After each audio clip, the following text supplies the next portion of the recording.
আজ আমি ভাইস্তির সাথে পাঞ্জা খেলবো, তো আবার 200 টাকা বাজি ধরে। দেখা যাক কি পারে। ভাইস্তে, তোমার কেমন কনফিডেন্স? পাগল, তুমি কি আমার হাতে পারবে না? ভাইস্তির কনফিডেন্স লেভেল হাই, তো শুরু করা যাক। আর আমাদের দুজনেরও সবকিছু প্রায় সেম, দুজনে চিকনে একটা বাঁশের মতো, আর দুজনের বয়সও একই, কিন্তু একটা পার্থক্য হলো ও খাটাখাটি করে আর আমি করি না। আচ্ছা শুরু করা যাক, দেখি কে পারে।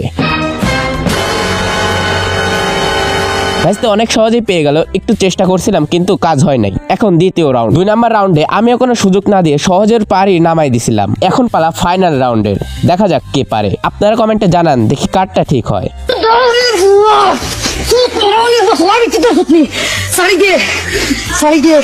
3 নাম্বার রাউন্ডে প্রথমেই সিয়াম দেখি শুয়াই ফেলতে লাগছে।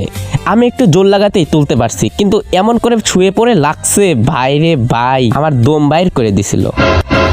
এটা কেউই পারে না। পরের বার চেষ্টা করলাম, কিন্তু সিয়াম এমন করে শুয়ে পড়ে লাগছিল, এরপরে কি আর হাতে জোর থাকে? তাই দিন দুনিয়া বুঝার আগেই হাইরা গেছি।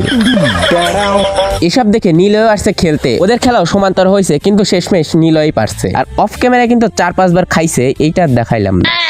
সবশেষে ভাইস্তি 200 টাকার মালিক হয়ে গেল, আমার 200 টাকা পাইল করে নিল রে।